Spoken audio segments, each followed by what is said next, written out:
All right, guys, ready to go? Okay. Are we live? Please rise and pledge the flag. I pledge allegiance to the flag of the United States of America and to the republic for which it stands, one nation, under God, indivisible, with liberty and justice for all. Good evening, good evening. Welcome to the Red Oak Village Board, December 9th, 2013 meeting. Looks like our last formal meeting in December, and we'll have a workshop. We're looking at December 19th right now, just for the record, if anybody wants to come to that. But welcome everybody. Let's see, call to meeting, we've done clerk's minutes. We had a busy November. The normal meeting was November 4th, and then we had a workshop on November 12th. And then if you look here, the minutes go November 21st for workshop, and a public hearing on the 21st. You know, we're calling workshop number 2. If you remember, on the 21st, we acted and worked in workshop format, had a public hearing on zoning revision, went back to workshop. So that's the nomenclature there. I've gone through the minutes. Again, it's the formal meeting and then workshops and public hearings. They're all stapled into separate packets. Are there any additions, alterations, or corrections to the minutes? Hearing none, is there a motion to approve the minutes? Second. All in favor? Aye. So voted. Thank you. And with impeccable timing, tonight we have a special guest visiting us. He's making the rounds of his district, Senator Terry Gibson. I thought what we'd do is take a break from the regular agenda and get Senator Gibson up in front of us and talk, and let he and his people move onward to the next stop. So I could say a few words. Terry just rolled in. You can use our lectern there with our great village logo behind you. Okay. But as you all know, Terry was elected, what, a year ago, plus not quite a year ago, and 11 months. he's been working 11 hard. months I've been doing this. How many hours in? No. I've lost track. I've lost track. But we do get his emails, and he's taking a tour of the district, seeing all the various local governments, and we appreciate that. And I think you're also opening up some mobile offices I've seen. Is there something with that as well? If you want to talk about that. We are, I'm the ranking member of the Local Governments Committee for the State Senate, and I took it upon myself, being a former elected official like you, it was only 11 months ago that I was sitting exactly where you're sitting in the village of Rhinebeck as a village trustee. So I have a great deal of sympathy for what you do, but also a great deal of respect for what you do. I know what it's like. And so I took it upon myself to do a local governance tour where we're getting around all of the villages and towns and the cities in the 41st District, which is almost all of Dutchess County and one half of Putnam County. And we are almost there. We're just about to complete it. And we're finding it very informative. It's a way for us to share with you the things that we're working on that relate directly to what you're doing, some of which I'll speak to you about tonight. And it's also a chance for us to get input from you on things that we may not know about that are affecting your community, so we can find out ways to help. So we found it to be a very effective give and take. You certainly don't have to wait till I come around to contact us. As you know, you've been in contact with us already. And we have been doing mobile offices as well. As time permits, we've been trying to set up a mobile office in each of our towns. I think we've done about 4 to date. We have one coming up in Hyde Park soon, and we'll continue to do that too throughout my term. And that's just one more way to try to make ourselves accessible. Our office is on Neptune Drive in the town of Poughkeepsie, right behind the Red Lobster on Route 9. And that's open 5 days a week and manned by incredible staff that's really there to help serve the public. And a lot of people do come to that office, and we encourage people to come to that office. We encourage people to call that office, but we also try to come to you whenever we can as well. So we're very accessible. Good. Did you have a formal presentation you wanted to go into, or? No. Well, I have a few things I just want to cover. Sure. And you can feel free to. Do you want me to stand here? Yeah. You're better with that? Oh, okay. I'm sorry. Okay. Very good. So I wanted to bring to your attention, first of all, thanks for letting me come tonight. I know you're very busy, and I won't take up a lot of your time. Okay. But I just wanted to review some of the things that we've been working on. I know that are an issue that all of our local governments are dealing with, something I dealt with as a local elected official. And we want to make sure that the money that you raise here locally is used to take care of the things that you were elected to take care of. That money is supposed to go towards fixing your infrastructure. It's supposed to go towards helping people in the community with the issues that they voted you to take care of. But what's happened in Albany over the last 30 years is they've discovered a clever way of actually gaining access to additional revenue. And that is by tapping into your revenue, the revenue that you raise here locally. And so they come up with these great ideas called mandates. They tell you and the county government, the town governments, to implement them, but then they don't give you money to do that. And I kind of think of it like this: when you're sitting down with your family to kind of work out your yearly budget, and you decide that there's something special that you want to buy, and you have to figure out a way to buy it. You have to find a way within your spending. You don't go across the street to your neighbor's house and ask them if they will buy it for you. Or maybe you do, but they probably won't. But that's essentially what New York State is doing. They're saying, we got this great idea, but hey, will you pay for it for us? So these mandates are good things. A lot of them are programs that do help out our families and our communities. They help keep us strong. But I believe that New York State should be funding more of them. And so one of the first things I did was along with Assemblymember Karen Lawler down in the southern part of my district, we have a joint effort which would prohibit New York State from passing down any additional unfunded mandates. And I'm not sure if you passed a resolution supporting that or not. We've had about 10 local governments pass a resolution. Okay, we've had about 10 local governments, plus Dutchess County, have passed a resolution supporting our constitutional amendment, which would prohibit New York State from handing down any additional unfunded mandates. We'd appreciate it if you would consider doing that. We can certainly send you a copy of that. I believe the town of Red Hook has done that. That's helpful when we go back next session to be able to say, look, our communities believe this will be helpful to them. And so we certainly appreciate your support on that. I also wanted to mention something else we're doing mandate relief-wise that will affect you and will help you if we can get it passed. We recently launched a program called CPR, which is called County Payment Relief. The idea there is that if we can help the counties here in New York State, specifically in your case Dutchess County, come up with more discretionary spending, then in theory they should be able to pass that savings on to you and assist you more with your needs. We've heard time and time again from our local county representatives here in Dutchess County that one of the reasons they've had to cut back on assisting their local municipalities is because of unfunded mandates. So in addition to trying to get New York State to stop doing them, we also need to deal with the ones that are in place. So CPR basically is financial aid to our county, financial aid to Dutchess County, all the states and all the counties in New York State. And in Dutchess County's case, it would be worth about $6 million. And that $6 million would be earmarked for the county to pay for mandates. They would use that money to fund mandates. So if we were able to get Dutchess County $6 million, that's an additional $6 million they have in revenue that they can now use to help their local governments. And so we think that would be a great way to help you, help keep property taxes down, and help rebuild infrastructure here locally and at the county level as well.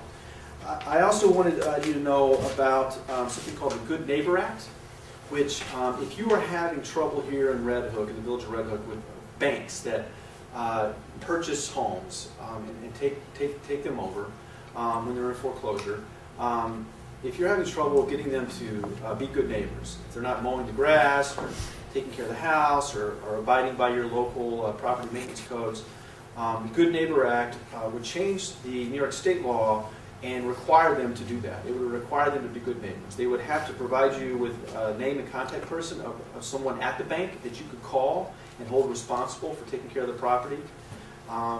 They would have to abide by all the local and state maintenance code laws, and they would have to do what many of them are not doing now, which is abide by the law and maintain the property. Ideally, making it easier to sell faster, and most importantly, making sure that we don't drive the property values of the surrounding homes down, which is what's happening in a lot of parts of my district. Banks are not being good neighbors, and we think it's time to hold them accountable. The town of Poughkeepsie reached out to us about this, asked us to carry this piece of legislation.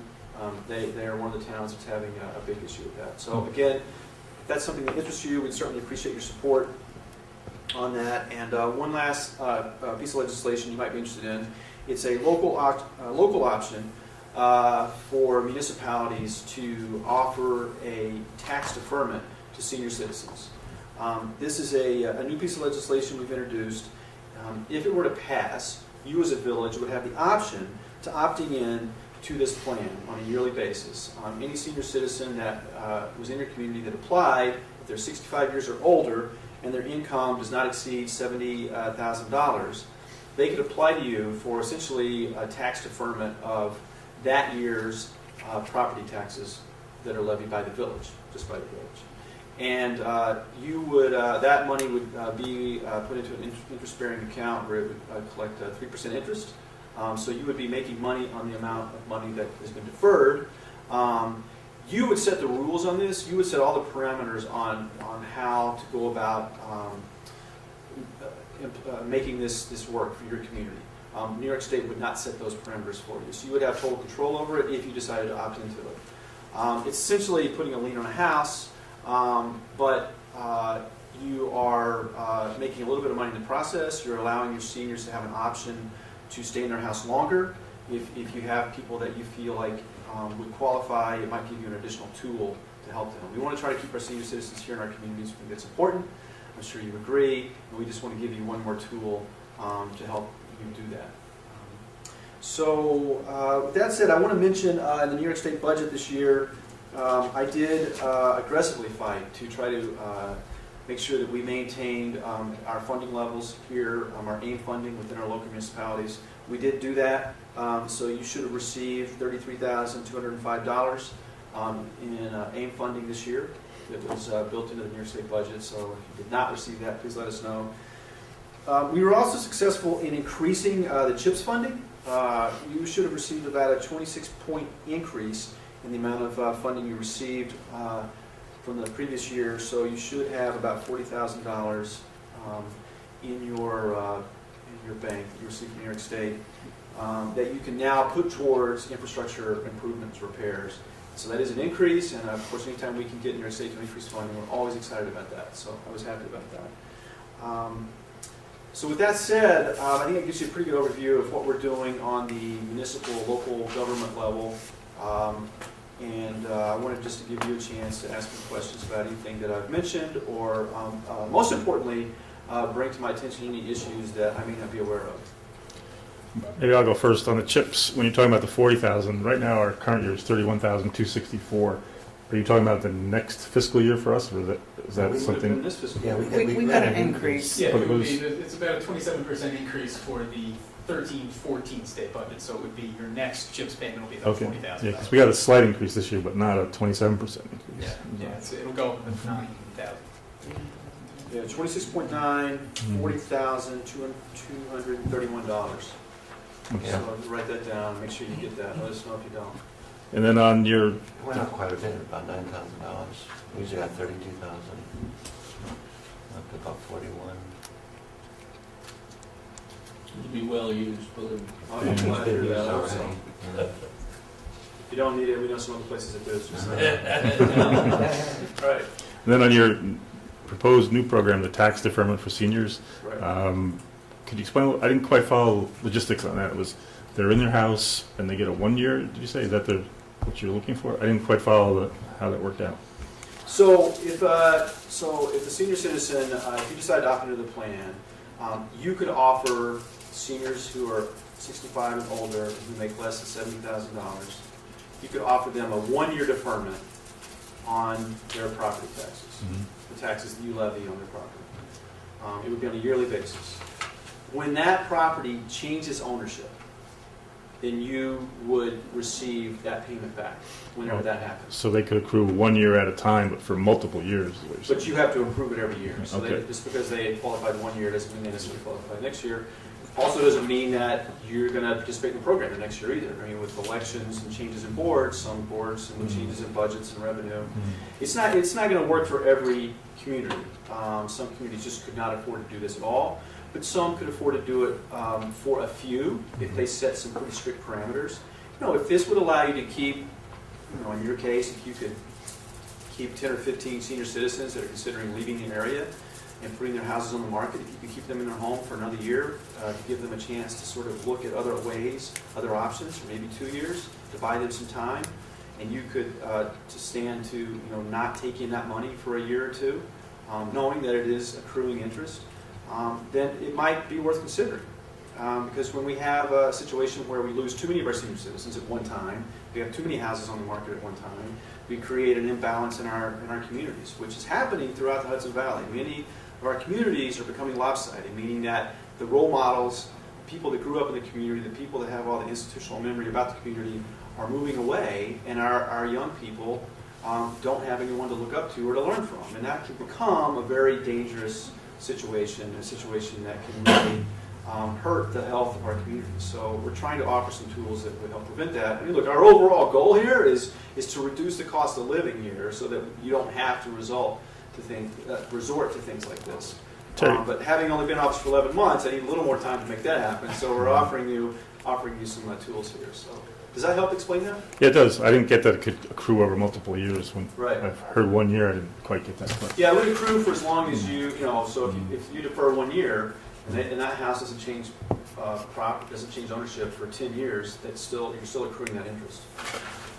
how does it tie in? We talked at our last monthly meeting about, there's a section in New York State law, I think it's 464 property tax law, where seniors at certain income levels can get certain tax reductions on local property tax. And we're retweaking ours on that. It seems like they could be juxtaposed. Would they take one or the other, or would it be The different? star exemption? Is that what you're It's referring different to? than that. Yeah, it's different than that. And it was Is this a state program? yeah, it's, and what we would do is, it seems like that one gives them a percentage reduction versus this is more like, sounds like all or none is what you're describing. The percentage is a little more workable from a budgeting standpoint. Yeah, I think we have a contingency in here that says that the deferment must equal 75% of the applicant's tax obligation. Mm-hmm. So that's the one parameter that we built into this. And we built in cannot exceed 70,000 in annual income, 65 or older. You have to apply 1 year at a time. But beyond that, you would set all the parameters. You could set additional parameters. Right now, there is not a provision within the New York State law that would allow you to do this in this way. So we're trying to make that possible. Thank you. Anybody else have any questions? Yeah. Senator, how's the non-funded mandates? Your work on this non-funded mandates, how's that being received as a whole in Albany? The constitutional amendment, Yes. it's being received well. I mean, it's being received in a positive way, mostly by newly elected officials like myself. You have to, keep in mind that I'm very new there, which makes me very unique. Most of the people in the state senate have been there for 15, 20 years. There's one of them that's been there since Gerald Ford was president. So the idea of changing the overall system in Albany and doing things in a way that are fiscally sound and don't impose unnecessary hardships on local communities is not a concept that they're used to really thinking about. So the reason I teamed up with Assemblyman Kieran Lawler is because he's also a newly elected official. He's also a Republican. I wanted this to be a bipartisan effort. I needed someone in the Assembly to help me with this. And between his efforts and mine, we've gained a lot of support, and it's picking up more and more support as we move on, especially as our counties across the state and our local governments across the state continue to point to the fact that these unfunded mandates are eating up their discretionary income. And so slowly but surely, many of even the veteran elected officials there are starting to see that this is a real issue that we really do have to deal with. So I'm optimistic that this is something that we can get done, and we're going to keep pushing for it. And one other question, on the Good Neighbor Act, is that only financial or institutions, or is that anybody that owns that property? Well, this is directed specifically at financial institutions, banks specifically. Does it apply to credit unions? Yeah, it would apply to credit Yeah. unions if they Any mortgage holder? But the thing to remember is that what makes the Good Neighbor Bill distinctive is that it's allowing this to kick in as soon as foreclosure proceedings are initiated. Right now, the state does have a requirement that banks, once they've taken ownership of property, have to do this stuff. The issue here is that a proceeding will start and the owner has disappeared. But until the proceeding is completed, there's not an obligation on the part of the financial institution to intervene. So the Good Neighbor Bill does is to start the clock on them as soon as they've decided we're gonna start trying to take over this property. Okay. By the way, this is Brian Kelly, my Director of Government Operations, and he's here with me tonight. You should feel free to reach out to him anytime, me as well, but he's really my liaison to local government, so he's more up to speed on some of the nuts and bolts of some of these things on a daily basis. Does that Okay. clarify? Yes, that clarifies it. Thank you. Anybody else on the board? Just briefly back to the unfunded mandates and your efforts, believe me, they're appreciated. As you know, the funding, you know, it trickles down, you know, and they say, okay, you have to pay for that. And the level, you know, we're like the smaller of the bunch, you know, so it's even more difficult. We have a very small and finite pool from which to draw for funds here. Just curious, is there any appetite at all for Albany to roll back some of the mandates that they have already imposed upon the various municipalities and counties, as opposed to not piling more on, but maybe taking a couple back, or is that's a tough bill? Well, I think, I don't know, I wouldn't want to say there's an appetite. I think more and more, as I was saying before, that there is becoming more and more a growing understanding that it's something that we need to consider doing.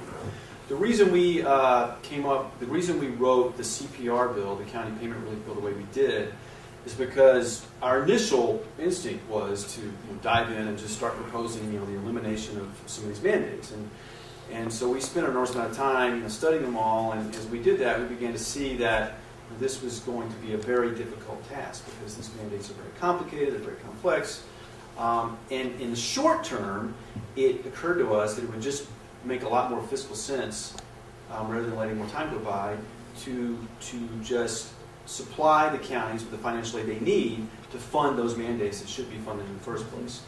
Because it achieves the same thing, and while we're doing that, we're allowing the local governments to have the opportunity to reduce costs, reduce taxes, and we're buying ourselves some time to actually figure out how to eliminate these things. So that's the reason we're approaching that. So the answer is yes, I think that there's a growing interest in doing it, but finding the way to do it will require a significant amount of time, because this didn't just happen yesterday. This happened over like the last 30, 40 years. This has been building up. And so in the meantime, we've got to find a way to bring relief to our local governments. So that's the reason we've written CPR the way it is. So it's earmarked financial aid that says this money can only be used to fund those mandates that you say you can't afford to pay. Brent, you're quiet. Any questions? Just listen. While we have Senator here, anybody from the audience will break into public question? A question, did you support the SAFE Act? I did. I just supported it. Well, you don't have much credibility with the audience. Yeah, I supported that. I had to make a choice on that. And, Did you read it? Yeah. Really? I don't think anybody read it. What I'm doing is we've identified quite a few things within the bill that we think should be amended, that we think should be changed and simplified to make the law more effective. And we're looking for partners both in Albany but also in the community that will help us move down that path. But we haven't been able to find those people yet. But we're still looking. So. You didn't read it. Okay. Well, George, he said he read it. So. Like I said, we read it, so we figured out what we kind of feel like we should do to try to make it more effective, and so we're working on that. Okay. I know I've been to your office twice in Poughkeepsie, and one of his other assistants or aides is Matt Martini. It's a great name. It's easy to remember. And then, I know, Brian, are you still in our village up here? Oh, yeah. I'm living It's, next to the diamond. Yeah. Oh, that's right, I forgot. Brian was So, there. Red. we always tout our claim to fame here. We have Red Hook. We have, I guess, one of your chief staffers right in our village. I guess you're not chief of staff. Who is the chief of staff? That's My chief of staff is Brian Keeler. yeah, Brian Keeler, not Brian Kelly. So, We had Brian Yeah. Keeler's right. but, We had an intern named Brian for a while, so we had 3 Brians. So yeah, interesting. but it's And we have a couple people out of the town to read up too. yeah, that's true too. So anyway, but I've taken the trip down here twice on some things, and they've been helpful. Yeah, we opened up that office, and our number one goal, and I continue to push this now on my staff, is that we wanted to have a top-rate constituent service program. When people call us, when people email us, when people visit us, make requests, we want to answer them. We don't always solve the problem, but we try very hard to either do it ourselves or connect you with someone that can. That's something that we just continue to try to improve on. So I have 8 dedicated staff that are really there to do that, and we will continue that effort. Okay, that being said, I'd like to move on to regular business, but thank you for coming. Imagine Thank you, Brian. so. Okay. All right. So we'll let you say goodbye and you can depart. And Okay. Thanks for a lot. coming up Thank you tonight. very much for letting me do this. Thanks so much. You bet. Okay. Take care. Bye-bye. Thank you, Senator. Okay.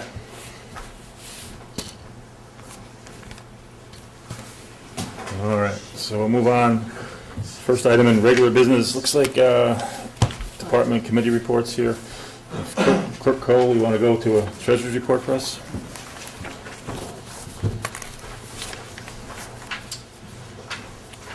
Account balances as of today.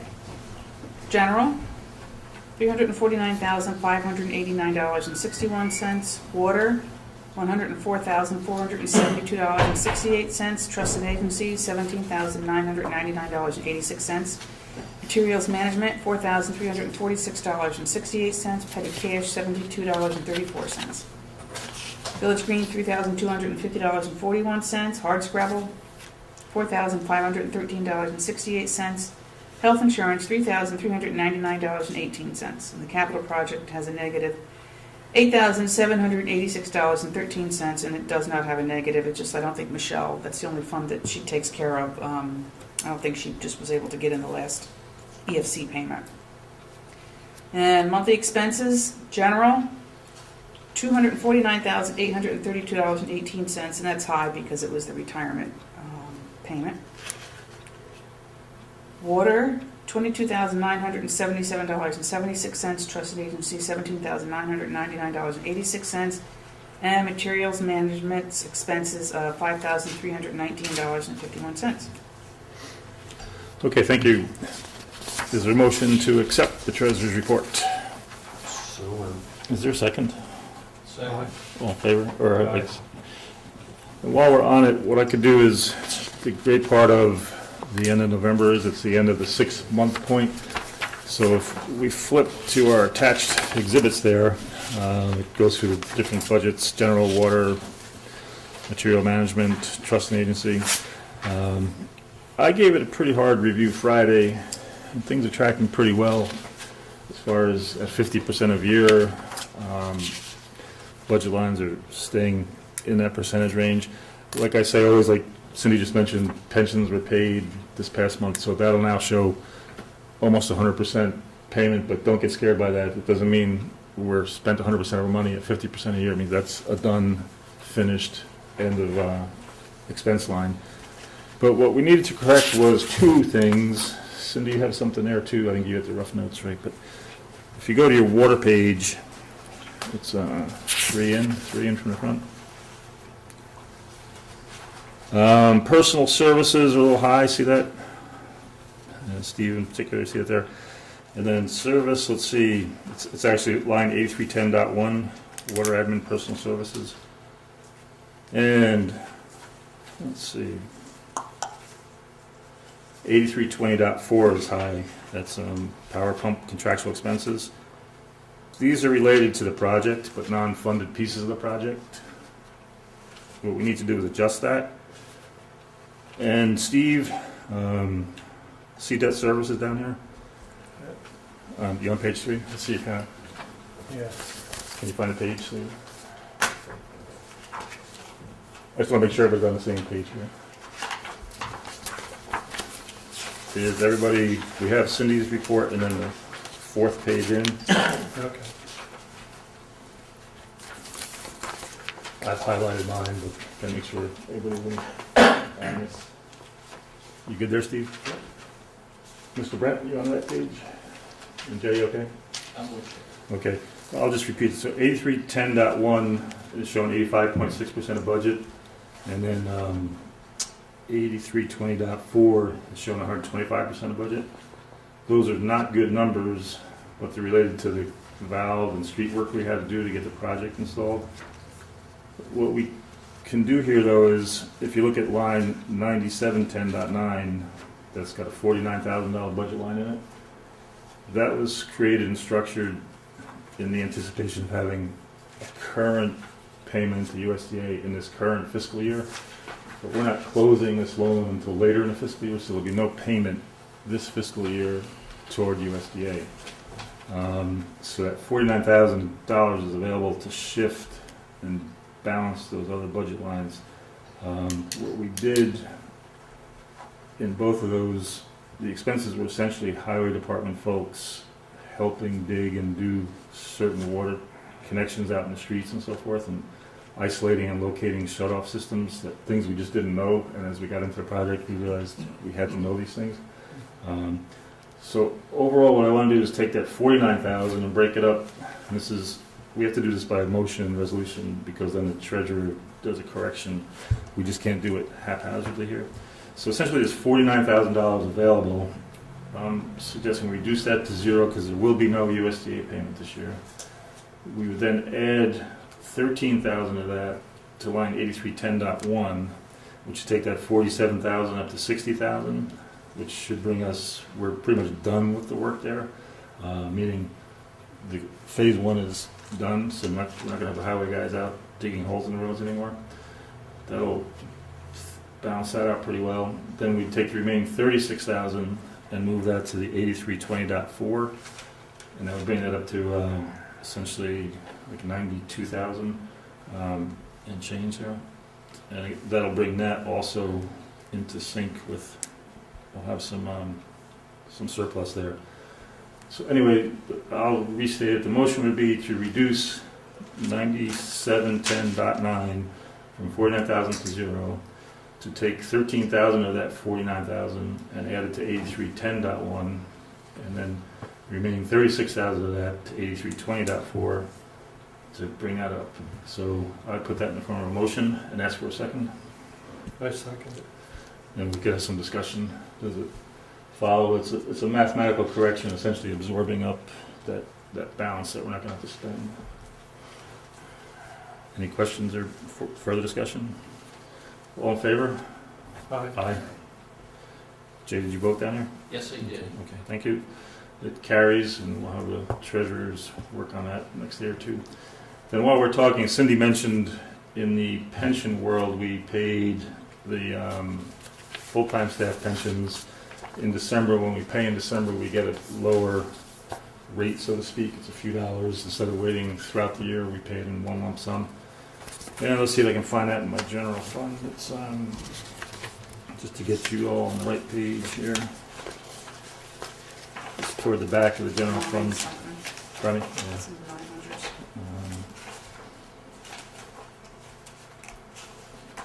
It looks like I wrote down it's 9010.8 and then 9015.8.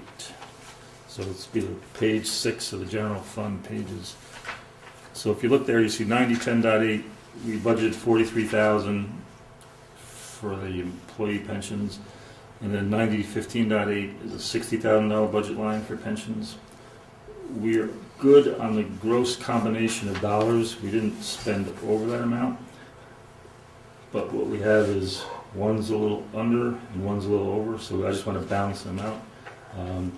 What it means is we have to take $5,050 from one and put it to the other.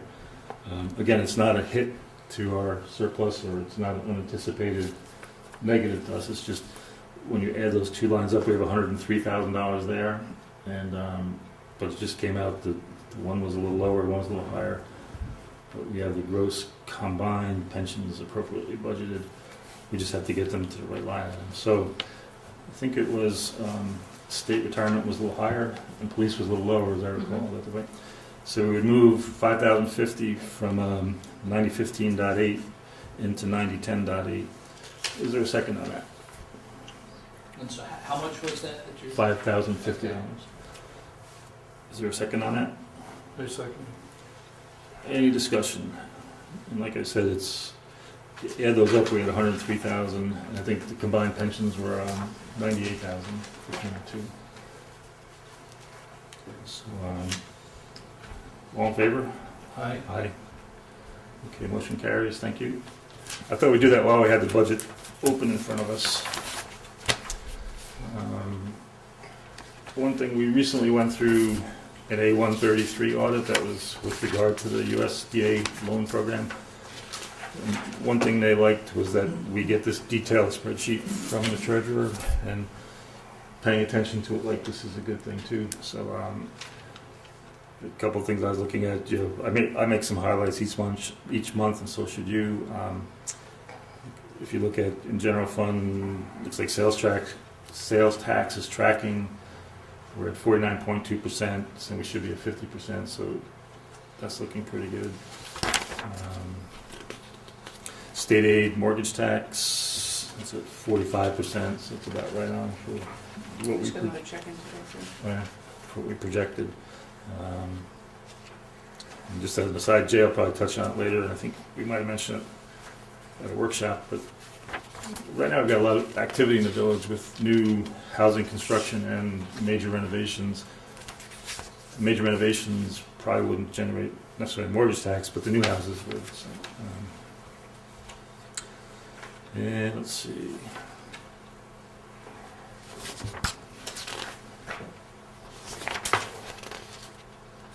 But again, if you want, when you get home and have more time, you look through it and just look at things that catch your eye, make sure they're tracking right for you, especially any departments you're responsible for. Thank you on that.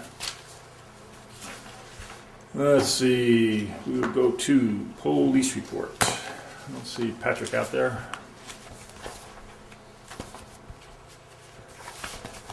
So I'll read it on his behalf. Month is November 2013. This is all incidents. They have a total of 220. They break out Village of Red Hook 139.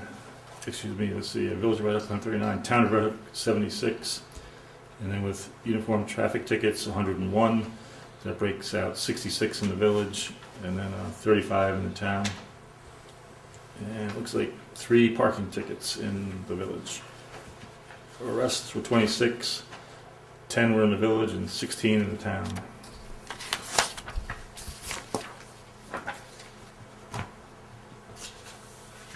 And we go to water, Mr. Zarchuk. Want to go there? The November report,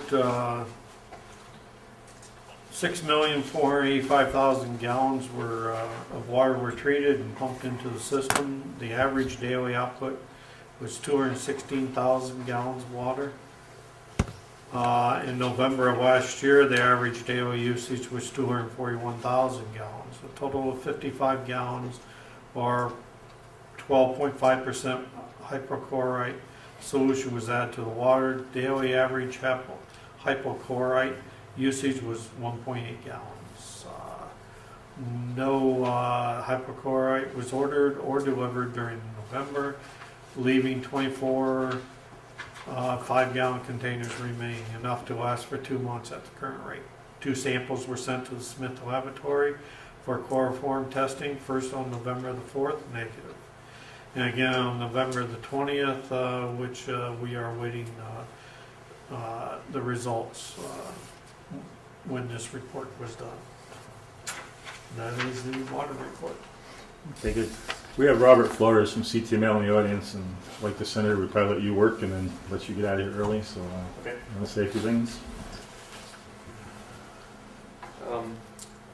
There's quite a bit going on with the water department and the water project. And they're, in progress.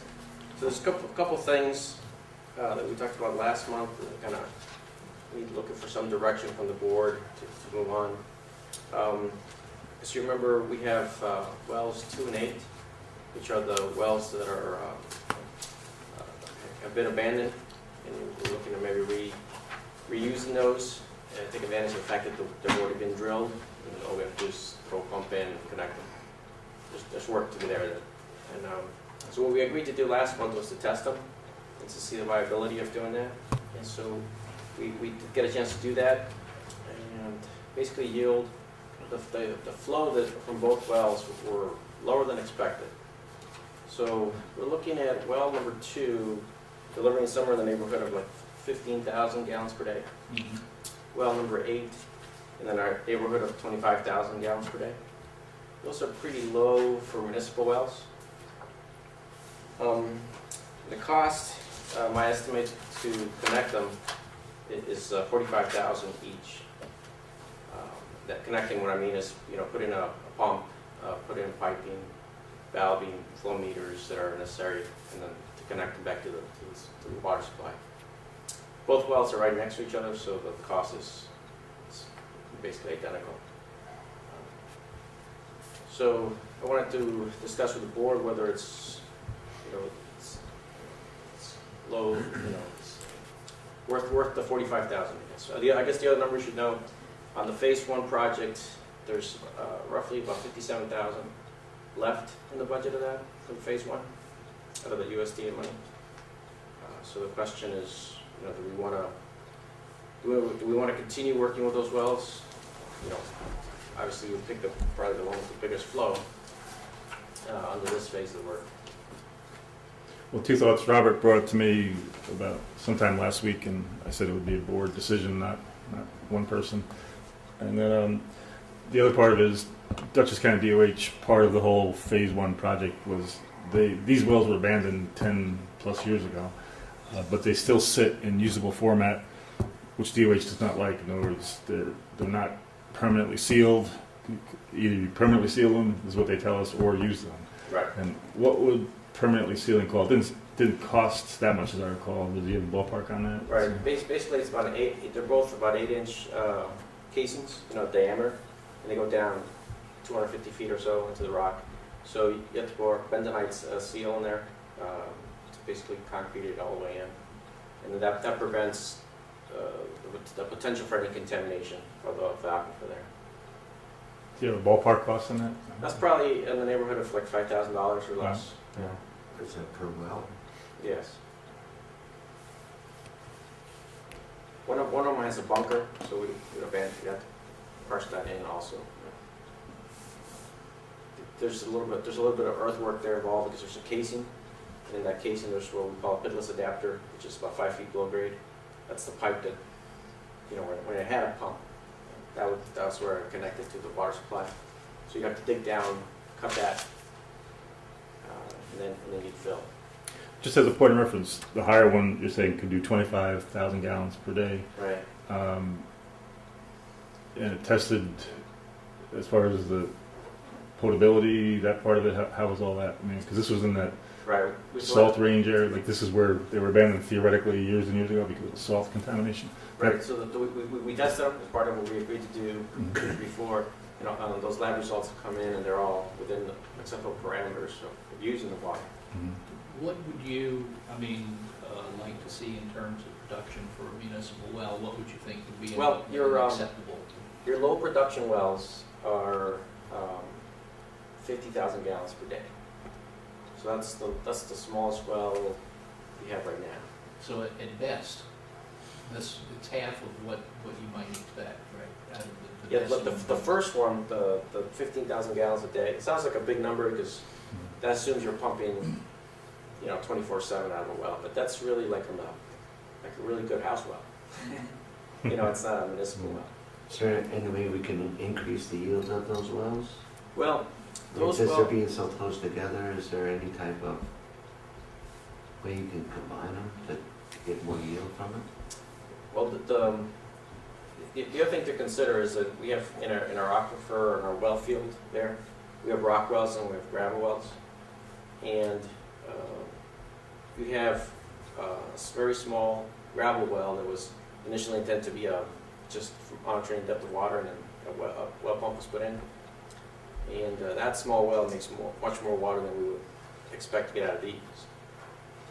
So now it would cost more money because you have to drill it, but the water is really in the gravel side of the aquifer. And what we've seen, because we got a chance to clean these wells, your rock wells, and televise them, and see where the water's coming in. The water in a rock well, you expect water to come with it where there's a large fracture. And in some cases, you do see a fracture, say at 100 feet down, maybe another little fracture at 200 feet down. But the majority of the water comes in at that interface where the sand stops and the rock starts, right? So again, you're not really getting the water out of the rock, you're getting the water out of gravel. So it appears to be like sitting on the rock and not really making its way down through, at least in Well, these- because there's a casing that's supposed to be preventing that from happening. So I guess going back to the original question about the rock, if you work that rock, you know, the water's just not coming in from the rock formation. You know, the water to get is from the gravel area. There's no way to increase the yield by, you know, on that location with those two wells.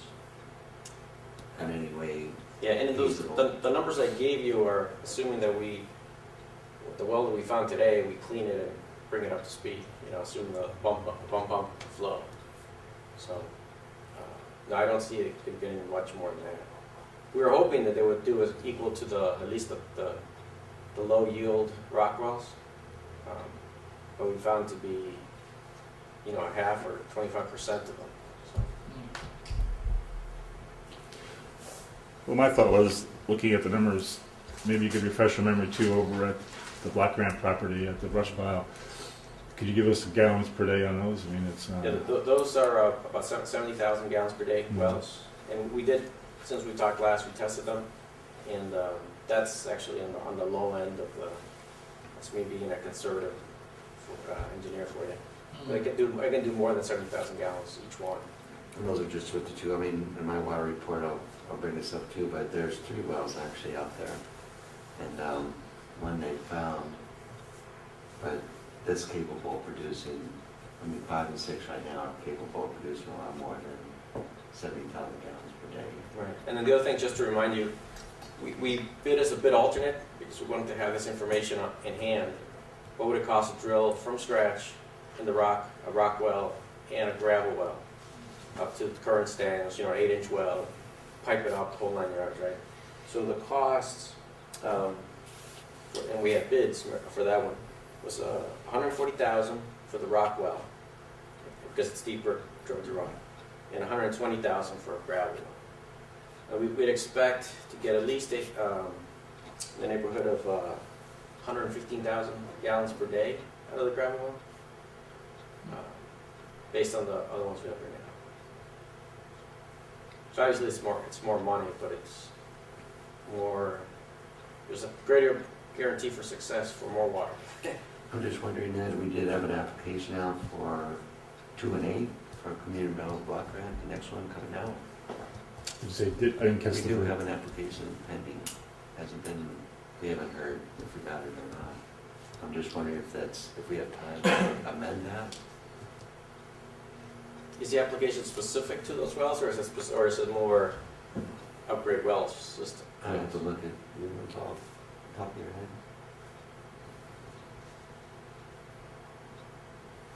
Just trying to get you Specifically mentioned. pointed toward numbers. Yeah, I can't remember. Yeah, I can't remember. I have to... I don't know what process, or what point of the process they're at right now when reviewing those applications, but yeah, it's worth considering. To convert it to different The wells. same well field location, just a different higher yield well that would actually be less.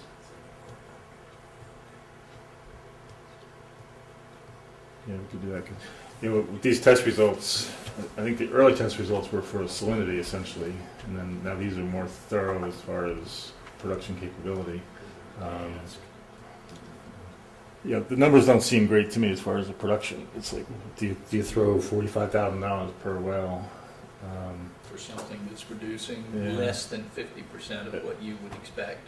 And we were looking to do some of this with the block grant money, so it's but we don't want to waste the money. Really, so They haven't come up with a decision yet either, right? They haven't awarded anything at this point.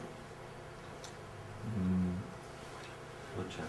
what we could do is, rather than vote tonight, we'll see if we can flip something on the block grant, and then is the sense of the board that we'd rather not throw 90,000 into 2 low producers? I don't think it's a whole, I mean, it's not the bang for the buck that we're Yeah. looking for. Yeah. We'd rather try to throw some money into something better. The timing, it's not great, but at least we're not putting the money physically into it right now. So, and then the option would be if it's about 10 grand to permanently seal them, we'd vote on that once we check out this block grant situation. I'm going to do that Yeah. first. All right. So we'll do that. We'll do a little homework tomorrow, and we'll be in touch. We'll probably still want to do, since it's a fair amount of money, we do a formal vote on it. But we could do that in a workshop theoretically. Okay, guys. Okay. Robert, on the block grant itself, on the existing block grant, you want to talk about that for a minute? At the brush pile, 5 and 6, and now 7, like Brent says. Yes, so we're moving along in the design on that, and we're finding it's a package plant, right? They'll treat the flow out of those wells. We sampled, again, like we talked last month, each well, and what we found is much higher iron in those wells than before. The data we have from was when they were in operation, which was in 1995, and in rough numbers, they had a 1 milligram per liter iron concentration coming out of those wells, and we got a sample of 7, which was, whoa, is that right? So we took a second sample, and we got a 6.4. So that's when you do treatment plants, it's not just gallons; it's like gallons with the concentration you're removing, right? So it's kind of it's a moving game with that. And the casings have been purged, and so you're not just getting rust from the metal Right, pipe that's in there. That's what we suspected. Well, that must have been just stagnant water, right? So when the well driller was there to sample, he pumped it out for 3 hours, which is kind of the standard, and then which is also what he used to determine, they estimate the flow rate out of the well, and then we sampled that. That was the repeat, to see what was up. And And those are 6.4 then. yeah. Now, again, those are, you're pumping for 3 hours. It's not really, water moves pretty slow through ground. So I would still expect it to go down when you go back into continuous production. And considering when it was in continuous production, it was 1 milligram per liter, which is high for iron anyway, but within the normal range. It probably could drop down to that, but we got to design keeping these higher numbers into account. What that means is you change the configuration of the vessels. They're going to remove the iron, and you change the frequency of backwash. So ultimately, what it's leading us is we're going to have to work within our budget. We can treat one well, the way I see it, which would be well 5, which is the first one when you drive in. You get it treated, and the container would be set up expandable, so that someday in the future you could have both 5 and 6 going. Right now, if you have the treatment plant and don't want to upgrade the treatment plant, but then go ahead and upgrade well 6, then you could alternate them. And then the next step would be add another treatment vessel inside the building, and now you can run both at the same time. So these are steps you would take as your water demand increased in the future. And it would still have enough room within the plant itself to handle 7 if that were to come up on board too. Yeah, we could look at that. 7 was sealed, Mm-hmm. so we didn't actually get tested it. Plus, we didn't have that wasn't in the budget to test the third well. Any record of why it was sealed? It's welded though, right? Yeah. It's a welded seal. So What is the capacity of the treatment facility on a daily basis? What can it handle? well, we started going into it, do 70,000 gallons a day, right? But it's variable. You can, we're now we're going back and forth whether we should go with 3 24-inch vessels or we should go with 2 36-inch vessels, and the throughput, it can be up to 100 gallons a minute, but then you have to backwash, which means you don't get to run 100 gallons per minute 24/7. So that's why it's really a range. When you're talking to 70,000 gallons a day. And we're talking cycling too, so it's inevitably we could do 5 one day do 6 another, possibly do, so we could cycle, you're not running both wells simultaneous either. If you, what happens with those, right, if you're running more, you just have to backwash more often. So more flow means more downtime to backwash. And since we have multiple wells, it's not that big of an issue for us because we can, when they're down, the other wells are pumping. So Robert, just to wrap it up, so right now CTML is concentrating on package plant for well 5 with option to pull 6 in and then something down the road for Right, second. so we'll design it flexible for the future. I mean, the package building is set, it's 11 foot wide and 40 feet long, and there's space in there, right? So we'll have to set up the piping and whatnot so that it can be expandable for the future. The future might be 10 years, 5 years, depending on the needs. But that's what we're heading for right now.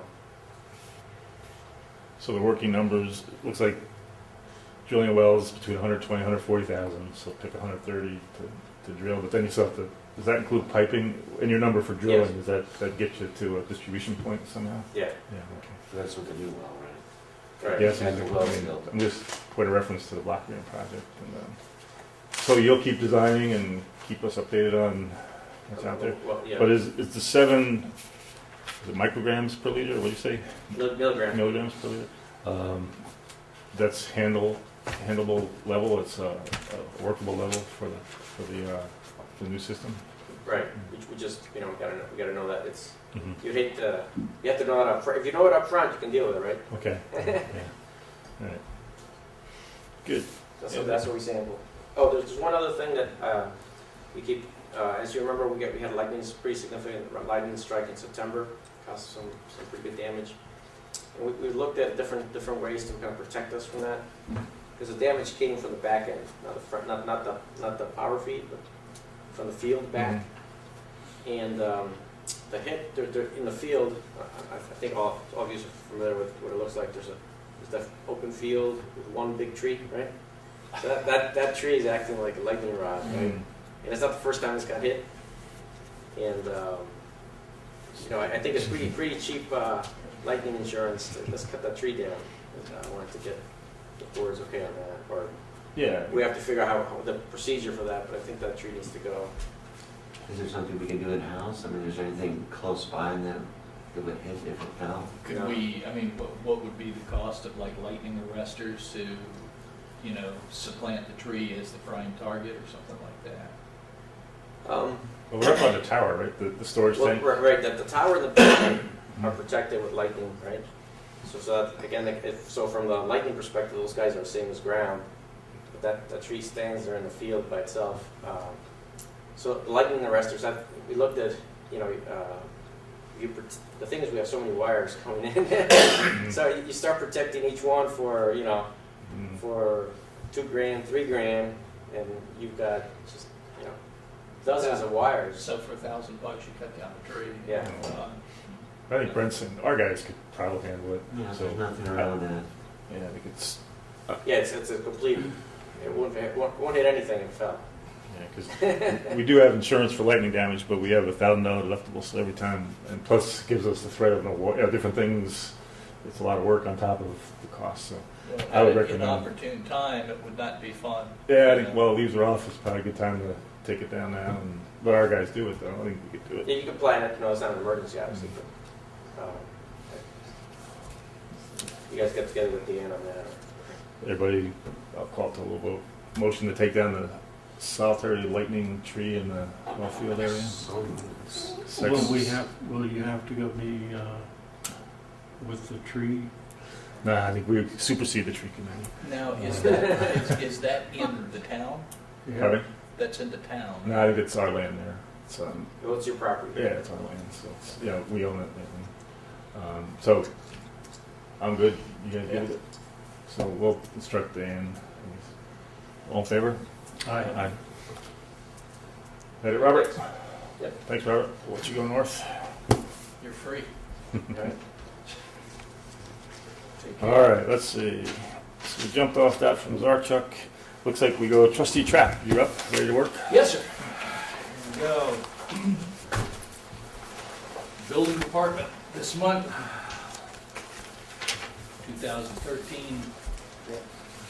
We took in a total of $3,477.50, although $2,200 of that were capping fees for Knollwood Commons, so you back that out of there and basically took in $1,500, you know, for the building department itself, proper. And, but nevertheless, you know, winter, times are slow, would be, you know, that's a good number for us here. 6 building permits were issued this past month. 3 certificates of occupancy were issued. 4 certificates of compliance were issued. And 2 municipal searches were conducted. 0 orders to remedy, stop work orders, 0 court appearances, 0. And fire inspections, 0. We had 2 complaints, and they got addressed either in-house or third-party. We got them pretty well on the way to resolution. Sam conducted 14 inspections this past month. That's a pretty good number. I mean, primarily, there were probably somewhere in the neighborhood of 5 or 6 framing inspections, and the rest of them were, I believe, were final inspections. The planning board had 2 items in front of them, both for signs and lighting proposals for Prince Street and John Street. And let's see, the ZBA had no agenda, no activity, and always, you know, we're, as I've said before, Ed and I have the early morning Hudson Express conversations for 30 minutes between here in Hudson every morning, and we, you know, we have urged our building department to be vigilant when riding around, but I guess Ed and I probably do as much of it, you know, just keeping your eyes open in the village looking for items, and we do, and we've been very fortunate in getting most of them resolved in short order. And I'd like to just, you know, thank Sam and or Gary Beck for that, and Ed too, for keeping his eyes open, being a a pest, you know, to people. You have to go out and you have to, you know, jangle them from time to time. I have been, I received a phone call from the fire department. They're looking to expand their parking lot. They would like to meet with the village board and discuss options over there. They, I don't know whether they reached out to you, Ed, but the general thought is that whenever they have functions over there, there are 2 things that are going on. The first one is that the amount of traffic that comes back and forth, and people try to park in front of the overhead doors, and if they ever have a call while they have a function, it would be a very serious situation there. Some of the trucks maybe couldn't get out in an appropriate time. And as far as the ADA placement of the spaces, they're very close to the front door, but right now people have to walk on Firehouse Lane to get to the front door if they park in the ADA spaces. So they would like to approach the board in terms of an expansion in a eastward fashion to possibly expand their parking area. And I told them, you know, I could not speak in any way for the board other than they said, what do I need? And I said, you need a map and a plan to start with. And so they may be gathering that information, and you know, if they come to some consensus among the firemen, they'd like to approach the board. So I don't know what they're going to do at that point, but just to kind of keep you guys up to speed on that. Good, thanks, Jay. One of Jay's hats is trustee for emergency services, so I directed the firemen to Jay, and I had walked with them maybe 2 or 3 months ago. It was still summertime, and they broached the overall concept, and we thought some sort of a mini task group, but like Jay said, it's if they bring us something specific. I'd like to do a quid pro quo of some sort, meaning there's that wooden fence there that splits our properties right now, and we mainly use that area for storage, the old garage, but we might want some security or some lights or something if they could design something in where we get some benefit, they get some benefit, and then make something that works for everybody. Yeah, that is, as far as they go, in trying to glean as much information, their concept is really in its infancy. They don't really know. They know that they would like to maybe get, 30 parking spaces, maybe put the ADA on that side, and that's really the extent of their design at that point. So I believe that Marie Welsh maybe had done previous survey work for them, so it could save them some costs in going back to Marie to try and get, maybe she has more mapping in that area that could be, produced with lower cost to them. Good. So that's about, and for me, that's it. Thank you, sir. Done. Let's see, you can see Jen Norris is not here tonight. She emailed in, she says she has some stomach bug that's going around the school kid age parent group, and fortunately, I'm past that stage, so I don't have it yet. We prefer she keep it to herself, so. She gave me her report. I took the liberty, since I used to be the trustee in charge of the old word of garbage, I helped update her spreadsheet a little bit. If you guys want to grab it there, I saw some interesting things. It's giving the calendar year January through November, which is fine. And averages, she gives for November, we had 6.95 tons of single stream, that's the commingled and everything now together. 9.57 tons of pure garbage. What I'm more interested in is the further to the right, those numbers out to the right are averages, so it's 7.04 tons of single stream per month is where we're headed, or what we're collecting. And then 11.3 tons of garbage is the running average for the 11 months. I think those are incredible numbers, meaning it's a high percentage of recycling going on in the village. And then if you look at tags sold, for the month it was $3,471, and you average that out per month, it's $3,288, so call it $3,300. And then on the expense side, as you know, we take it to Ulster County Resource Recovery still. What they do is a base charge. You can see that $957, that's on the garbage. Again, recycling is free in the current era. Then that last number is a little bit of a fuel surcharge they still tack on. So it's not an additional 1,023, it's the 957 gets surcharged up to the 1,023. So it's costing us about $1,200 in actual tipping fees against $3,200 or $3,300, call it, in tag revenue. And what I was looking at was the trending here. If you trend out the tags, where if you take it times 12 months, it'd be just about $40,000 in tag sales, and Ulster County Resource Recovery would be about $14,500. Leaves a difference of $25,100. Right now, we charge $23,000 our labor that Monday day off to garbage, essentially. So it's just good numbers to keep in your head. We go through the struggle, and what we look at, we do sell, like we always say, through Max Agway, Village Hall, and the health food store.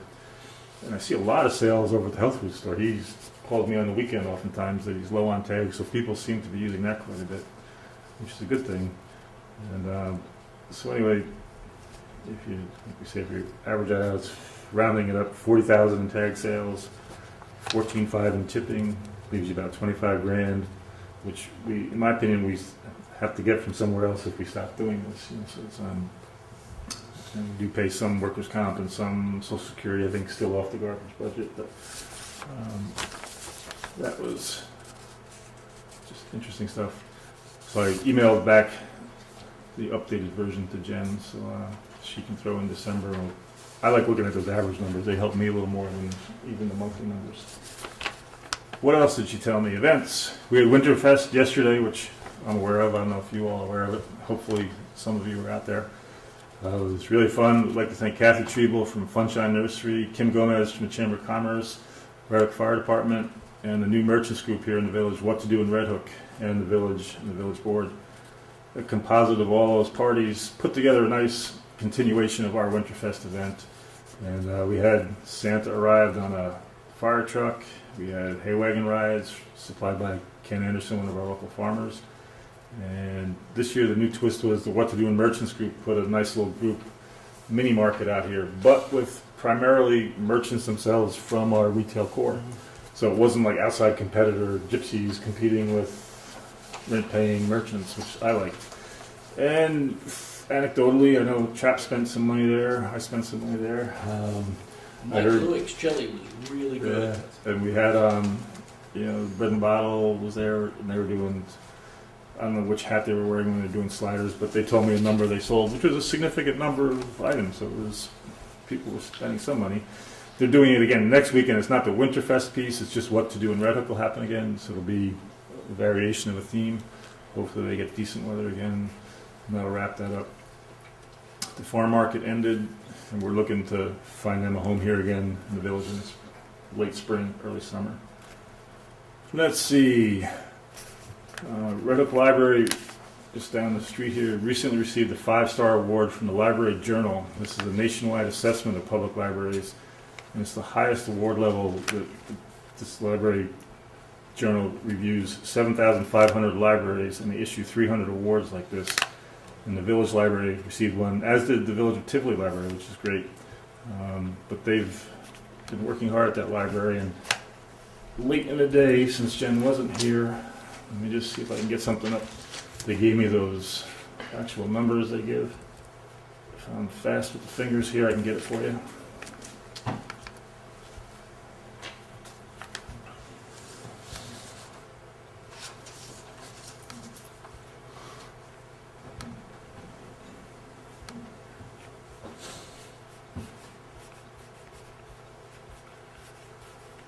Bear with me, guys. I get a lot of email.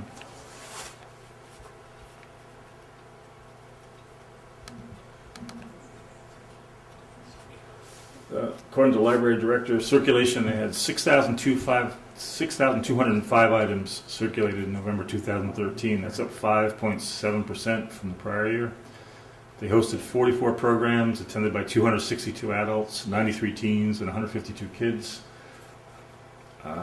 Total of 507 people. And they're still offering one-on-one sessions with a navigator, it's called, for anyone who needs help with figuring out the Affordable Care Act or the New York Health Exchange. They have sessions this Saturday, December 14th, and Monday, December 23rd, and Monday, December 30th. More than 30 people have attended the sessions to date. They're taking part in Bard College's The Big Read, and Brent will probably talk about it in one of his reports. This is the new version of a Big Read we did 2 years ago. This year the book is called Housekeeping, and Brent will fill you in more on that. The library is playing a role this year in the Read Local Red Hook Literary Festival. That's scheduled in the spring. It's an offshoot of the Red Hook Community Artists Network. Brent will probably talk more about that too. Everyone is invited to swing dance lessons. George and you guys back there, you want to swing dance in a couple weeks? It's tomorrow, actually. It's not a couple weeks. It's tomorrow at 6:30 p.m., December 10th at the Red Hook Firehouse. And they're planning a day of activities on January 18th with Bard College. It's called a Day of Engagement. Be ready for lots of fun. And a Bollywood party at the firehouse in the evening. So what that's about, it's MLK weekend, and the college students across the country do a community service day. And Jen's not here, but we're kicking around an idea. Bard came up with another source for e-waste that's not costing any money to ship e-waste. It looks like the market's changed where most now charge, especially for CRT tubes. We haven't fully put it together, but I'd like to do something if we could, where we get a dumpster and take some e-waste in again.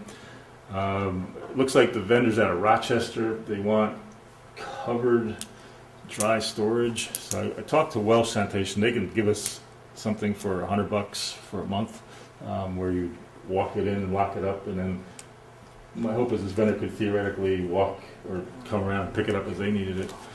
But the plans haven't come fully together yet, but I know it was a great event last year. We went around in a truck and picked up senior citizens e-waste in the village. The Bard kids helped, and we all showed up, and we took 2 dumpsters of e-waste out of here. So, but it's not fully firmed up yet, but we'd have to get the word out if we get it all together. That being said, that's Ms. Norris's report. Just a point on that e-waste. The town collection point has stopped collecting e-waste now. Yeah, that's the thing. apparently November 1st they dropped it because the market has changed where they don't do it for free anymore. And this one outfit, they're out of Rochester, like I said, and Bart is familiar with them, and apparently they accredit that they don't just throw it in the landfill somewhere. And in other words, you don't want to just move it from landfill A to landfill B. You know, so they assure us of that, and they still don't charge. But from here to Rochester's a haul. You know, so, and, we're not going to take it there. So trying to work out if we got a covered dumpster, would they come and their smaller trucks or whatever. But anyway, right now the big haulers don't take it for free anymore. Anyway, let's see, Steve, maybe we'll flip to you for facilities talk for a bit. Okay.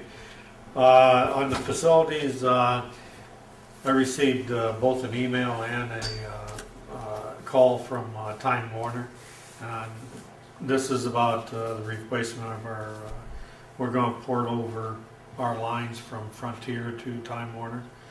And we'll be talking with her tomorrow and scheduling this. Right now, they're looking at least 20 days out, and that was Friday's time. So I'll have to contact our vendor and get his availability and everything. And then also, I've been working with, and I had brought this up in previous meetings, I've been working with our IT person, and the backup, and this is going into your number 7 village computer systems backup. The backup's going to be done to the cloud. We're going to go to that. It's a very good application, much touted. The cost is minimal. And we're also going to do our voicemail. We're going to go over to Google. And one of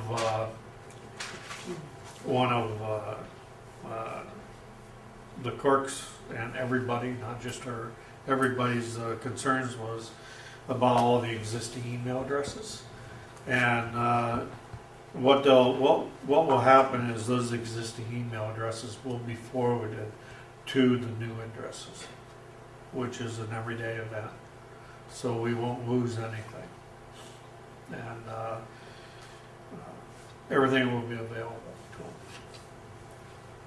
And that will be a minimal cost per month. It will give us more capabilities.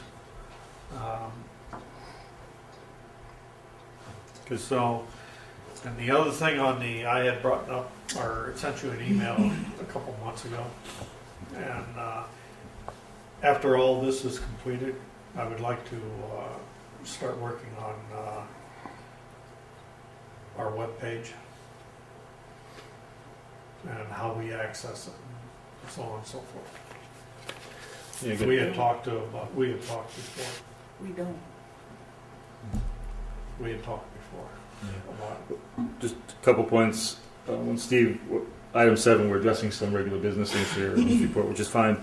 We're working toward a better backup system and a better security system on our hardware and software. And when he said it's very inexpensive to be up on the cloud, I think it was like $110 a year, if I remember the. Correct. It's incredibly inexpensive. so he's working on that. I was just looking for an update on that, so that's good.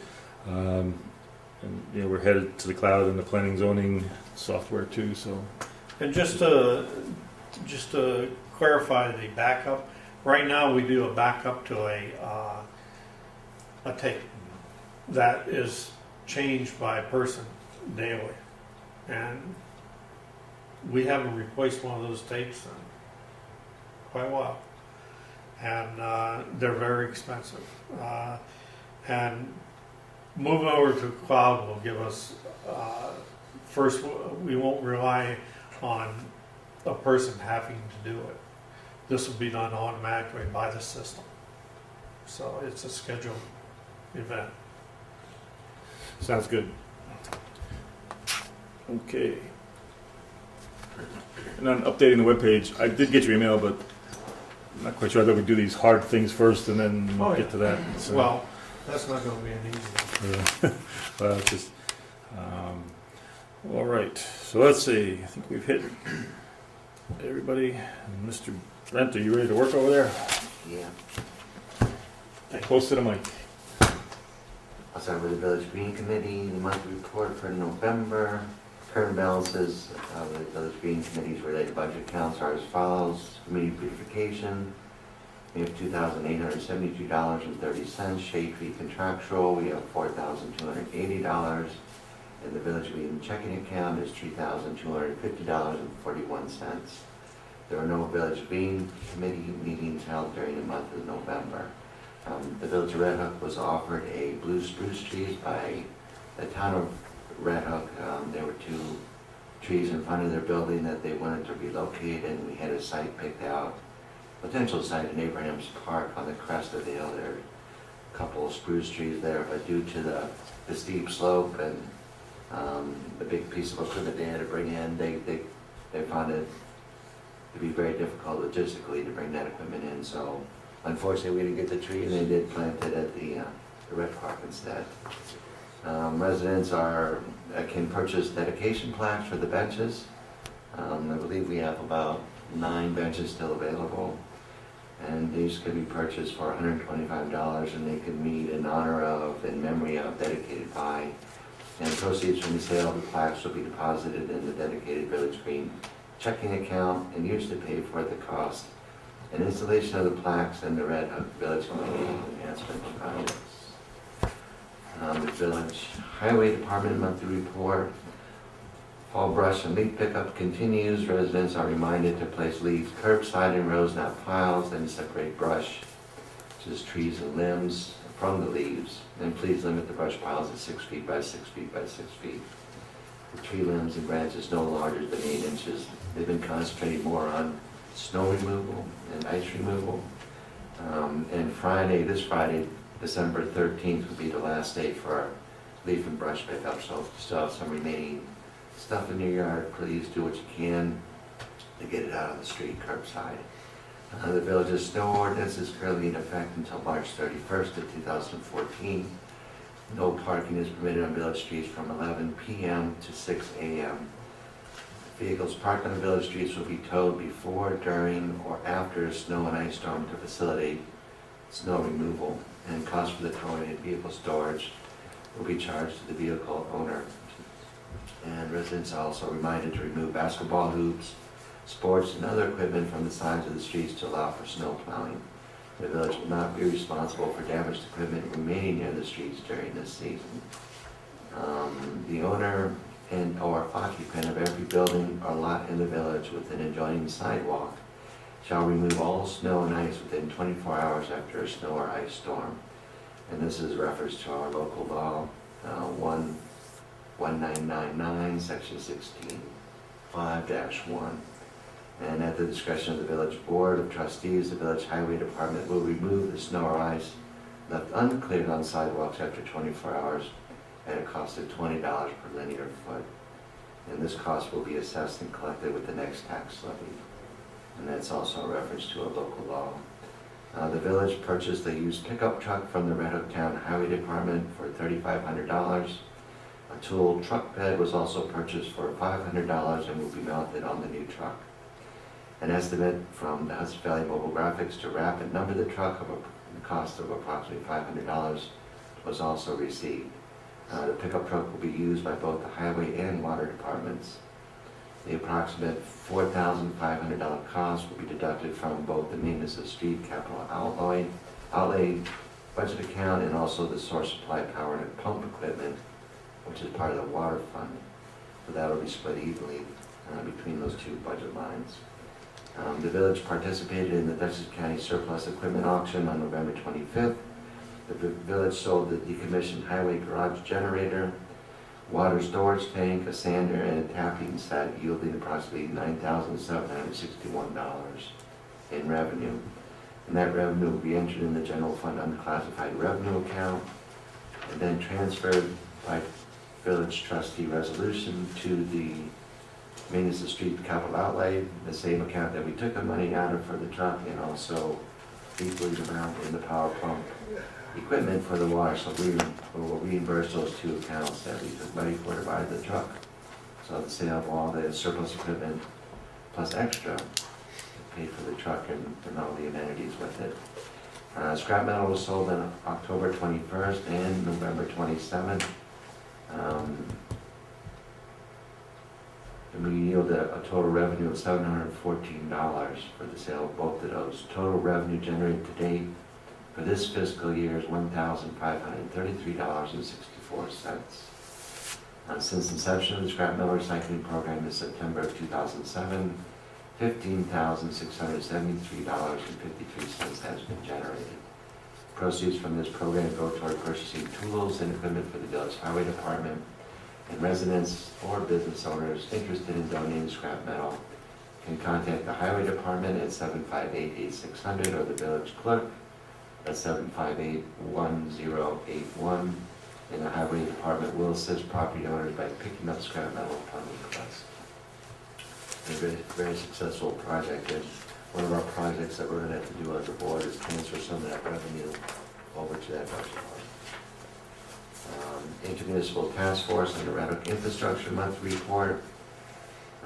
Start with the USDA project. Robert's touched on a lot of the stuff already. A meeting was held on November 6th at the Red Hook Village Building to review the progress, sign and submit reimbursement requests, and review the status of Phase 1 of the Red Hook Wellfield Improvement and Water Meter Replacement Project. And this was a meeting with USDA, the village officials, and our village engineer. Change order 2 for Trinity Construction, change order 2 for CP Mail, change orders 1 and 2 for national metering, and the current status with Wayland Electric, which is our private electrical contractor, included closeout documents, which as-built drawings and O&M manuals, and the status of the bond attorney payments, the status of the A133 audit, and the creation of a formal asset replacement account were also discussed.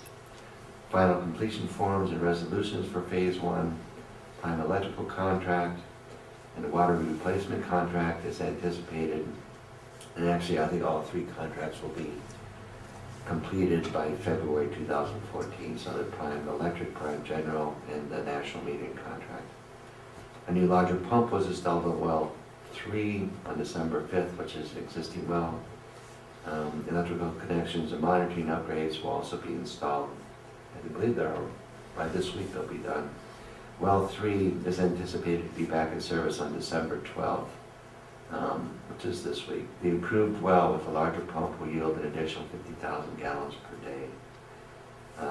And Robert's gone through the abandoned wells number 8 and 2 on that. And the community development block grant, we've also reviewed that with Robert. So currently with all of our approved wells, we're yielding about 408,000 gallons per day, which is exactly what we need based on our 2007 water permit from the DEC, which covers all existing uses plus all the previously approved new projects, which include Knollwood Commons, Red Hook Commons, Hartsville Commons, Anderson Commons. I think that's it, plus all of what we have here now. Potentially, with all the things that we have discussed with bringing some abandoned wells back online, we're looking at almost doubling the capacity. So that would include upgraded of well 3, bring back 5, 6, and 7, and new well 15. So we're looking pretty good with the water.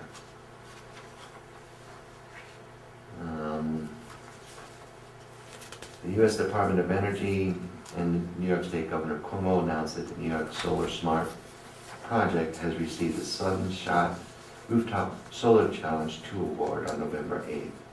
The town of Red Hook will be one of only 16 municipalities statewide who will be participating in this project. The goal of this project is to streamline the solar installation process and lower costs of solar installations.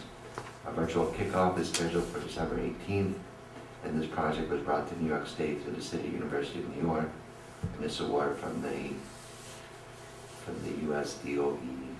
On the task force side, task force met on November 2nd with Michelle Gregg from Green Plan and Teresa Burke, the Red Hook Town Highway Superintendent, to review the draft traditional neighborhood street standards.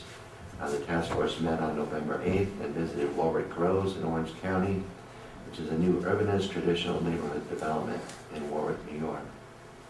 Street, sidewalk, planting strips, and alley widths were measured, along with turning radiuses and parking setbacks at intersections. The task force also met with Lou Marquette, which is the principal of Leyland Associates, our alliance, which are the builders and developers of Warwick Grove, to discuss infrastructure, planning, and maintenance policies, as well as review the architectural pattern book and designs of Warwick Grove.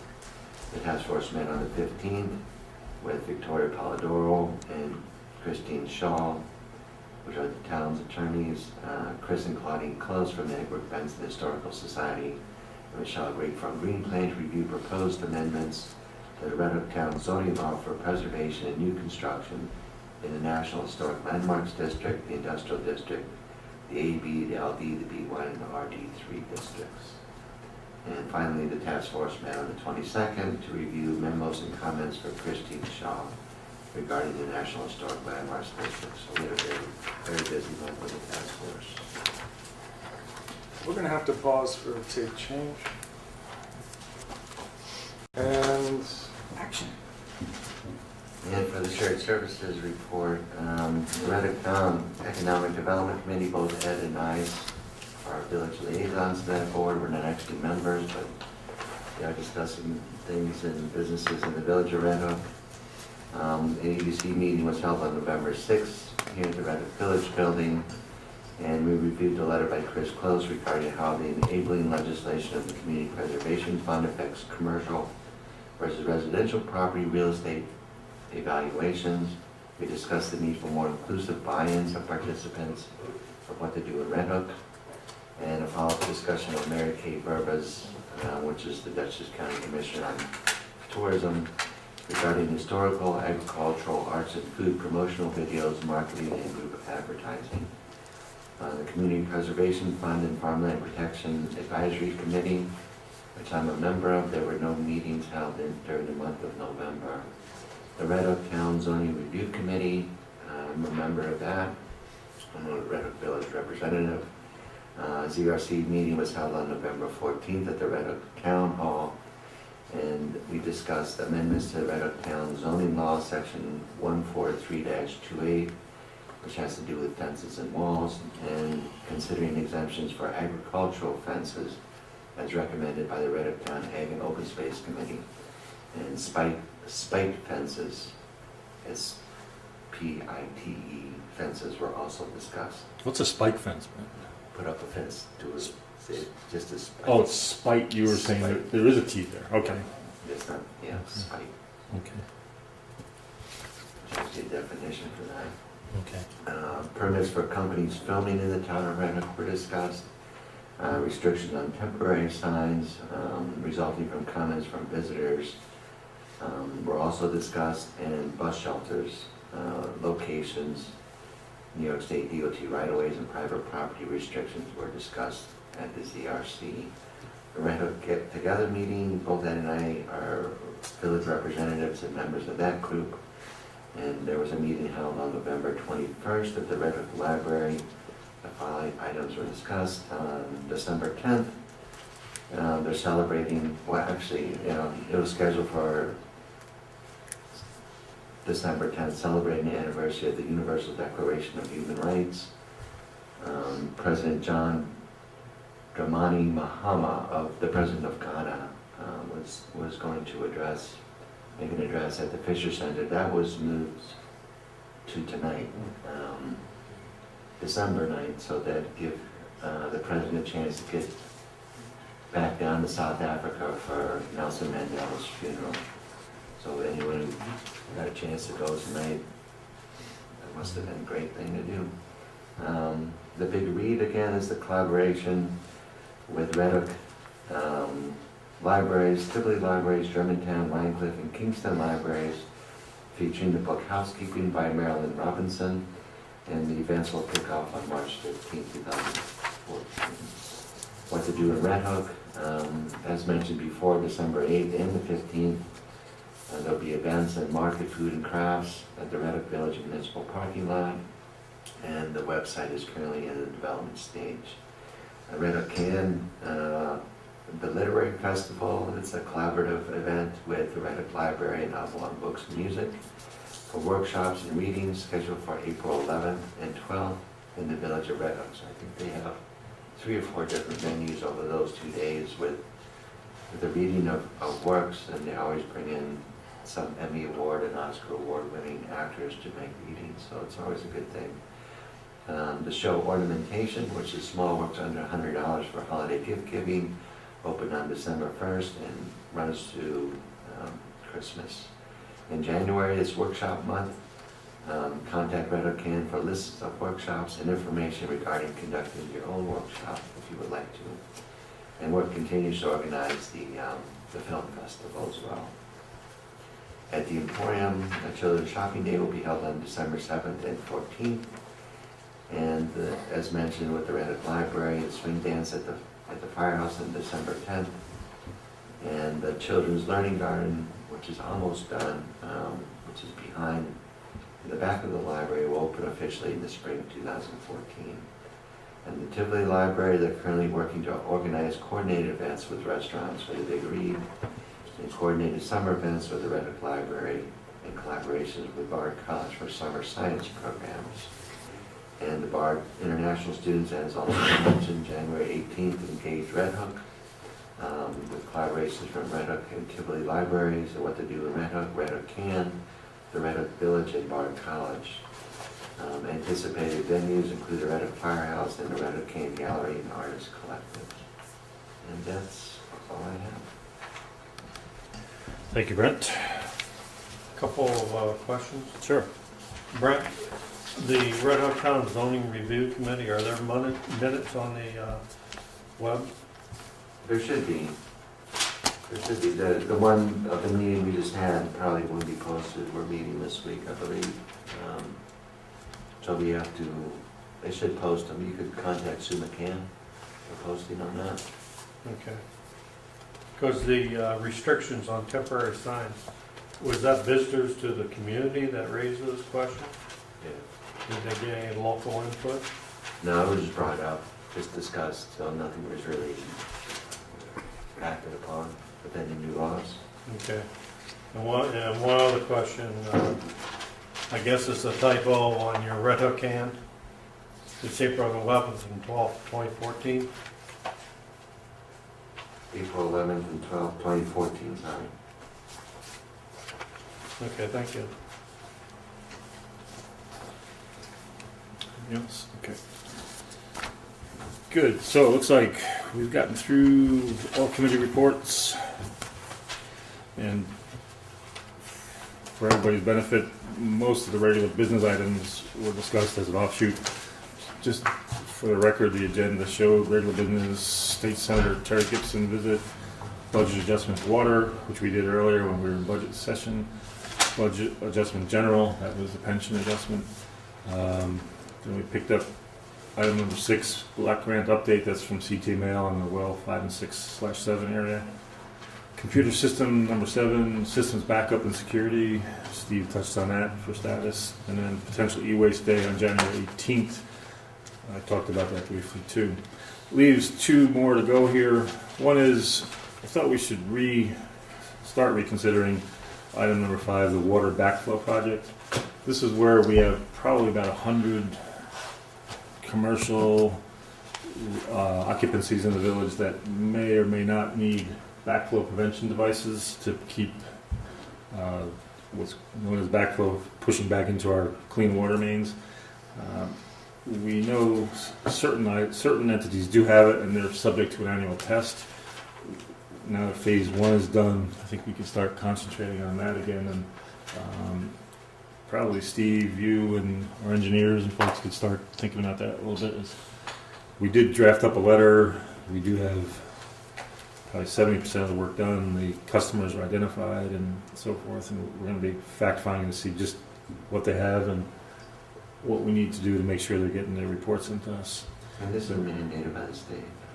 Yeah, it's actually State Department of Health, and it was an item that came to our attention just as phase 1 was kicking in, and what we need to do now is take that data we developed from different sources and keep working on that. And then I put item number 4, zoning revision discussion. Early on, we were approving minutes for people in the audience and outside. The various workshops we've been having have pretty much been dedicated to looking at sections of our village zoning code and how they're affected by insertion of the new pattern book into our comprehensive plan. We've had some great sessions. It's like we joke, it's sort of like writing the Declaration of Independence of the Constitution. You have a bunch of people trying to put words together, and it gets a little tough, but we have an attorney helping us. So I took a lot of our input from our various sessions, sat with council last week, and drew up this. It's still draft for everybody's reference, but it's more finalized draft, if that's a tense or a position. So I shot it out to everybody, I think late Friday or early Saturday morning, thinking if you all could think about it. I don't want to spend a lot of time on the real technical parts, but Jay and Brent and Steve and folks in the audience, one section I thought you guys could all think about before our next workshop is 200-29E, where we're talking about parking lots containing more than 40 spaces shall be divided into smaller areas. I was trying to picture how to word that more specifically, and I've got it highlighted in yellow up there. Like I said, we don't need to work that here tonight, but if you guys could concentrate on that part too. It sounds like it's got a configuration in mind, but I don't know if the words take it to where we have to be right now. Maybe a diagram would be good there. Yeah. We do reference landscaping greenway guides E1 and E3, but I don't know if they're exactly what we need. Just scanning through it here.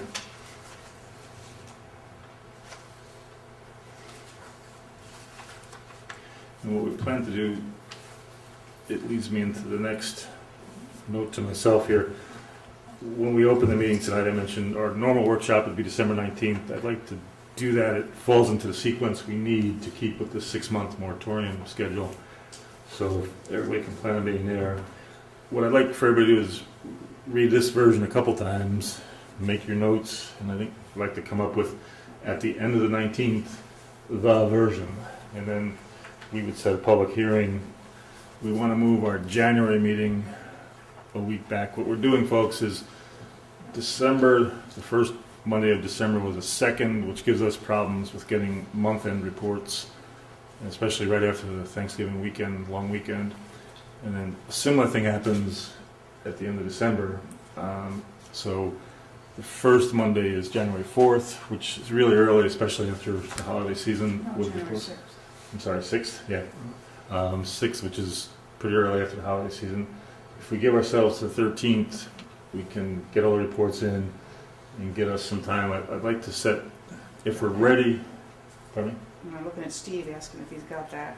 Yeah, I had notified Panda already. But with the 13th, what it also gives us is a sequence. If we set the public hearing on the 19th, if we feel we're done with the wording, 19th of December, we have enough time to notice the public hearing and get it all out, and then work on it that night, the 13th. So So we're going to have the public hearing on the 13th? well, we have to vote formally on the 19th, but that'd be my intention. So for now, I would say we hold our 19th of December normal workshop night, and then, but tonight I'd like to formally set our January meeting to be the 13th of January 2014, and then we can decide if there's going to be a public hearing that night or not. Does that make sense to you guys? Kind of matches. Conflict on 19th. Do you? Yeah. What do you need? What's a good day for you? That's Thursday, so any other day. I'm just I've got a commitment prior. I can't do that. How's everybody for the 18th? Yeah, I'm fine. Today's the 9th, so we'd have enough. Let's see. if you got a notice out tomorrow, we'd be, Oh, doesn't mean it's going to be published tomorrow. Yeah, I have enough time. yeah. Can you do the 18th, Brent? Sure, no, I have to check my Mm. schedule. Does the 18th work for you, Jay? You bet. Steve? Works for me. Yeah. I would say, let's do the 18th then, because I'd like to have Jay here. So just a quick resolution. 7 o'clock. Yeah, let's do 7. 7. So Cindy will put a notice out for the 18th for a workshop, 7 p.m. And then can you same notice put the January meetings moved to January 13th? And then if we do set a public hearing, we'll put another notice out to advise of that. All right. So we got through what I had in mind for the agenda. Any other business items from the board? No. That's good. Public comment.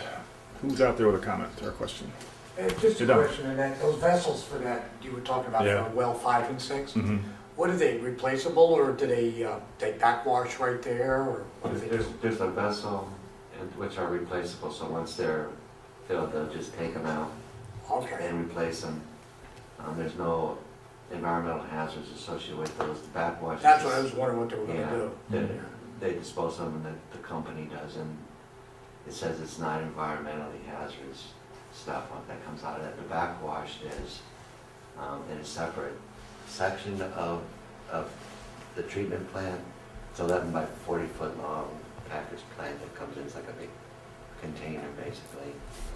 There'll be 3 or 4 vessels and then a couple backwash bins, and that is washed into a holding tank basically, and that's pumped out. What is that generally, what's that roughly run, or don't you know? It's a pump. What's that run, money-wise? To pull them out, to change, Yeah, to to do all pump out that, the septic. Well, I asked the same question. I said, what happens to the iron and the manganese that we collect? And like Brent said, it gets pulled off like that. It sounds like it's a normal, it goes to a normal, typical sewer disposal facility. It's not a hazardous waste. It's not anything. It would go to like a plant that accepts product like that. It just I was really, just wondering if the and- units were reusable. yeah, it's But it yeah, is, nothing gets worn out. Like they don't take a whole piece of it away, but they do pump this retention tank, and that's it's with the backwash that he's yeah, talking it's just like your septic tank to get pumped, and then as far as costs, we have to build something into the budget to deal with it though. Right. So, Now, when he was pumping those, his numbers were running up, and then they got to a level, all right, it was 7 something and that, mm, and then they pumped 3 hours. 3 hours, Mhm. about. and that, it went down to 6. For the iron, right? Yeah, are they gonna do some more pumping just to check the numbers again? The initial pump, like Robert said, they thought just because that casing was metal was sitting in there, just stagnant water, they did run it for 3 hours. So when it's up and operational, they'll know, but they're designing for that 6.7, whatever amount of iron that there'll be. So that'll be the design criteria that they'll use to do it. If it goes lower than that, which they hope it is, because that was I guess when it was originally up and running, it was down to one Well, the unit. vessels would last longer too, right? Yeah, so that's something, so they're designing for the worst case scenario, anticipating that once the water generates, they'll lower the iron content on that. Has that changed on the pumps themselves as far as getting loaded up with iron like the last ones did? I think what they're trying to do Because that's is submerged, a correct? maintenance, well, it has to be pumped, they can't treat it until it's pumped out. Right, so it's got to go through the pump itself. So the pump would have to be as part of the maintenance schedule, Right. cleaned out as well. We're building in our budget this year and ongoing years. It's something we talk about as a board too. In the USDA project, they're asking us to put $25,000 a year for maintenance type numbers, and it's designed to be an accruing, which means accumulating number. It's not like a normal budget item where you book 25, year ends, you book a new 25. we're rereading and talking to them where it can accrue. So it's not a bad thing for us. We would just keep budgeting it, and we have to design the wording of a reserve account where it would be, as that number grows from 25, say we use 5,000 of it for some repairs this year, it'd be 20, it goes to an account.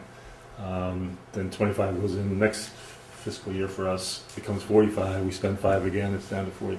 So it's an accruing number. So we're mature enough now, we're doing that with our budgets.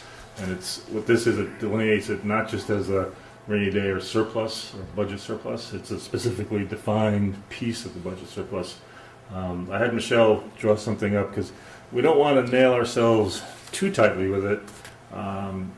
We'd rather have it, because the problem with if you build a reserve fund, say for snow plow replacement, you can only use that surplus, that particular specific reserve for snow plow replacement, which isn't necessarily bad, but if there's a need for something other than a snow plow and it's not defined in the reserve account, you can't get at that money. So we're looking at how to word it that complies with what we need to replace and repair things from year in, year out, at the same time without locking it up too much for our own use. And this is required by USDA too. When it started for phase 1, this is a 38-year loan. And they figured that, the lifespan of the equipment is 20 years, 25 years, so they wanted to make sure that within the term of the loan, that we could be able to repair or replace components of that system as well, so it's a good thing. Anything else back there? That being the case, we hit the items. I think public comment we got. We have the vouchers here being passed around. Like I said, we're at the 6-month point. Pay attention to your budgets, and we'll work on our projects individually and in concert. And I would entertain a motion for, let's see, we would want to pay these bills after you folks audit them. So is a motion to pay bills after audit? So moved. Is there a second? Second. All in favor? Aye. And then, I think we're at the point, Mr. Kowalczyk. I'd like to make a motion that we adjourn this evening's Red Village Trustees meeting. I second that. All in favor? Aye. Good night, everybody.